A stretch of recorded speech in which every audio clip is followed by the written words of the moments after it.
¿Qué tal? Para quienes se están formando en psicología forense, hay temas que son, bueno, son la base de todo. No son solo para el examen, sino para la práctica real. Y hoy vamos a hablar de uno de los más importantes, la debida diligencia.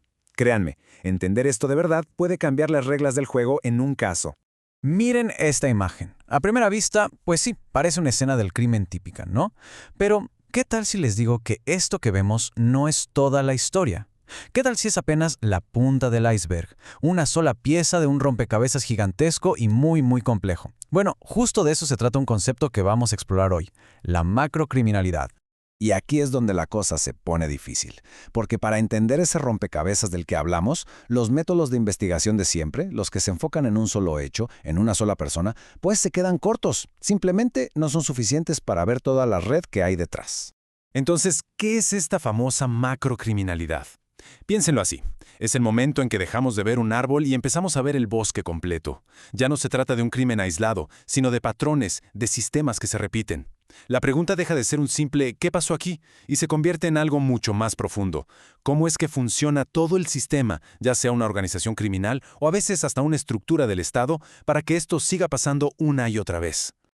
Ok, si el problema es tan grande y complejo, ¿cómo lo abordamos? Necesitamos una brújula, un principio que nos guíe en todo momento. Y ese principio fundamental, la mera base de todo, es la debida diligencia. Y ojo, esto es súper importante. La debida diligencia no es como que, ay, estaría bien hacerlo. No, es una obligación. Es un deber legal y ético que tiene el Estado. Significa que tiene que investigar a fondo, con seriedad, con eficacia, y usar todos los medios que tenga a su alcance para no dejar ni un solo cabo suelto. Esta obligación no está en el aire, se apoya en varios pilares bien definidos. Primero, la oficiosidad. El Estado tiene que actuar por su cuenta, no puede esperar a que le insistan. Luego, la oportunidad. La justicia que tardan no es justicia, así que debe ser en un plazo razonable. La competencia, y aquí es donde entra de lleno el psicólogo forense. Se necesita gente preparada. Y por supuesto, todo el proceso debe ser independiente e imparcial. Y la palabra clave al final de todo, exhaustividad. Hay que agotar todas las líneas de investigación. Pero ¿qué pasa si esto no se cumple? Las consecuencias son terribles. Porque la falta de debida diligencia no es un simple papeleo que salió mal.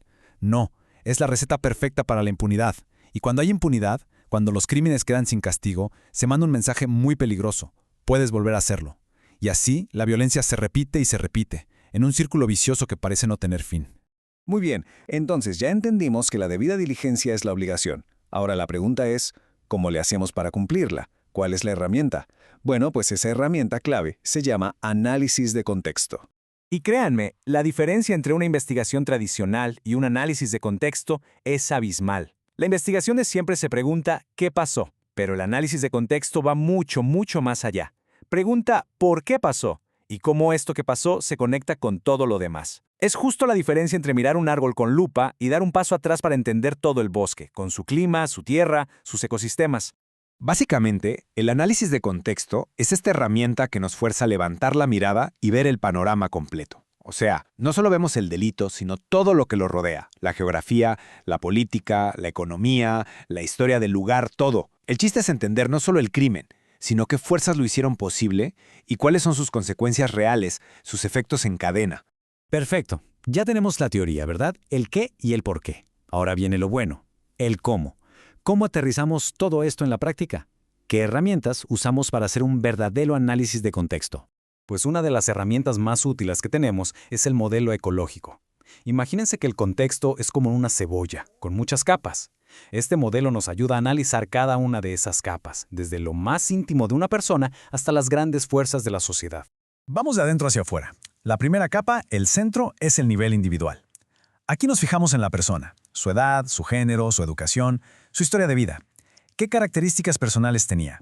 ¿Había algo que le hiciera particularmente vulnerable en esa situación específica?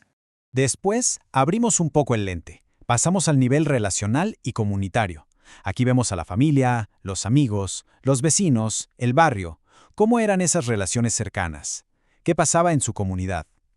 Muchas veces, las respuestas más importantes están justo ahí, en ese círculo cercano. Y por último, la capa de hasta afuera, el nivel social. Aquí ya estamos hablando de las grandes estructuras. ¿Qué políticas públicas existen? ¿Cómo está la economía? ¿Qué ideas o normas culturales hay en la sociedad que quizá, sin darnos cuenta, permiten o hasta justifican la violencia? Aquí es donde todo se conecta. Va otra herramienta súper útil, el mapeo de actores. Esto es como si dibujáramos un mapa de poder del caso. No se trata nada más de hacer una lista de quién es quién. No. Aquí analizamos cómo se llevan entre ellos. ¿Hay confianza o conflicto? ¿Quién tiene más poder o influencia? ¿Quién está a favor y quién en contra? Y de pronto, ¡pum!, esa red invisible de relaciones y poder que siempre está ahí se hace visible. Bueno, ya vimos el problema, el principio rector y las herramientas. Ahora la pregunta del millón para quienes nos dedicamos a esto. ¿Y el psicólogo forense qué? ¿Cuál es nuestro papel en todo este entramado? Exacto. La pregunta es bien directa. ¿Cuál es nuestra chamba en todo esto? Y la respuesta es clara. Nuestro rol no es para nada pasivo. No estamos ahí solo para observar. Somos una pieza activa y, yo diría que fundamental, en todo este mecanismo de la justicia. Nuestra aportación es súper variada y crucial. Primero, trabajamos en equipo. Esto es un trabajo multidisciplinario. Nadie puede solo. Segundo, evaluamos el impacto psicosocial. Y para eso usamos justo el modelo ecológico, para ver el daño en todas sus capas, individual, familiar, comunitario.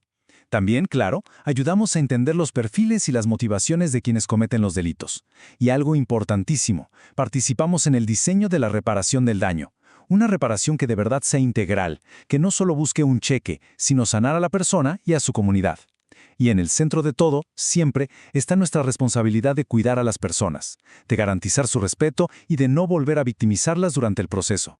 Y todo esto nos lleva al cierre, que al final del día no es un asunto de técnica, sino de ética. Aquí es donde todo cobra sentido. Entender el contexto no es nomás para hacer un informe pericial más completo o bonito, es un deber ético. Es la forma en que desde nuestra profesión aportamos nuestro granito de arena no solo para que se haga justicia en un caso, sino para ayudar a prevenir que vuelva a pasar. Se trata de romper esos ciclos de violencia. Al final, todo se reduce a esa regla de oro que nos enseñan desde el día 1 en la carrera. Primum non nocere. Primero, no hacer daño. Pero en el mundo forense, esta frase pesa el doble. Aquí, no hacer daño significa usar todo lo que sabemos para no lastimar más a quien ya sufrió. Para buscar una verdad completa, no a medias, y para respetar la dignidad de cada persona entendiendo su historia completa, su contexto. Eso, y no otra cosa, es la verdadera debida diligencia.